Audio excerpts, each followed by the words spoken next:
Assalamualaikum warahmatullahi wabarakatuh. Perkenalkan, nama saya Aulia Maharani dengan NPM 23140.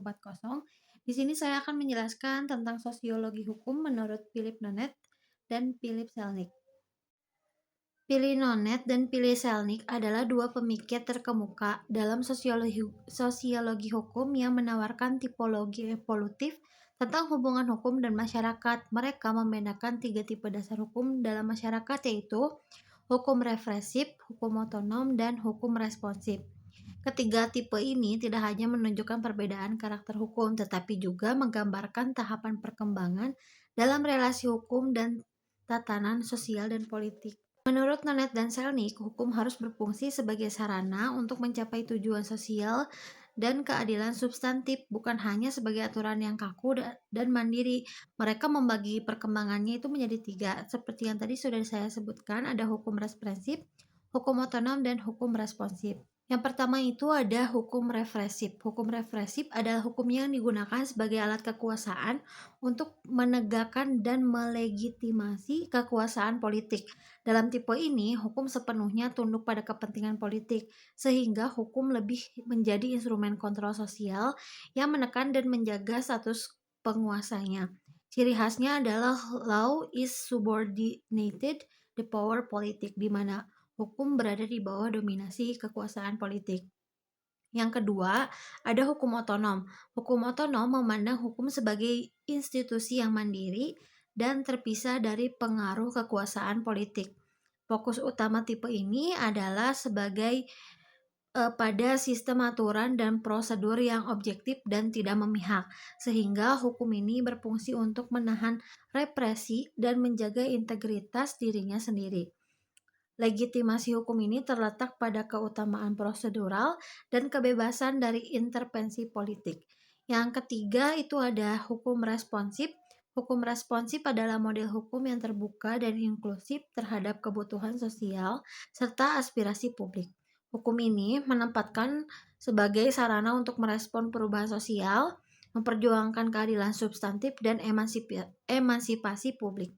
Dalam tipe ini, hukum tidak lagi hanya berorientasi pada aturan formal, melainkan lebih dari prinsip, tujuan sosial, dan akibat pelaksanaan hukumnya. Ciri utama dari hukum responsif ini adalah pergeseran fokus dari aturan ke prinsip dan tujuan, menekankan pada keadilan substantif dan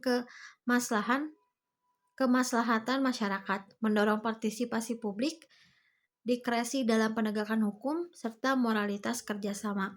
Bisa dilihat perbandingan tipe hukum Nonet dan Selnick, itu ada tipe hukumnya represif, otonom, dan responsif. Tujuannya seperti ini, hubungannya, legitimasi hukumnya, dan fokus penegakannya. Jika represif itu fokusnya ke kontrol sosial, kalau otonom itu ke formalisme hukum, dan responsif itu tujuan dan akibat sosial. Lalu selanjutnya signifikasi dalam sosiologi hukum. Nonet dan Selnick menekankan bahwa hukum responsif adalah tipe hukum yang paling menjanjikan untuk menciptakan tatanan kelembagaan yang stabil dan langgeng. Hukum responsif dianggap mampu menyesuaikan diri dengan dinamika masyarakat sehingga lebih efektif dalam memenuhi kebutuhan keadilan dan perubahan sosial. Mereka juga menyoroti bahwa ketiga tipe hukum itu dapat muncul secara bertahap dalam perkembangan masyarakat. Namun dalam praktiknya, sebuah masyarakat bisa saja menunjukkan ciri lebih dari satu tipe hukum secara bersamaan, tergantung pada dinamika internal dan eksternal yang memengaruhinya. Jadi kesimpulannya, sosiologi hukum menurut Nonet dan Selnick menawarkan kerangka analisis yang menempatkan hukum dalam konteks sosial dan politik yang dinamis. Dengan memahami tipologi hukum represif, otonom, dan responsif, kita dapat menilai bagaimana hukum berfungsi dalam masyarakat dan bagaimana ia dapat bertransformasi untuk memenuhi tuntutan keadilan dan perubahan sosial. Mungkin segitu aja yang bisa saya jelaskan. Semoga apa yang saya sampaikan bermanfaat. Maaf apabila ada kata-kata yang salah. Sekian dari saya. Assalamualaikum warahmatullahi wabarakatuh.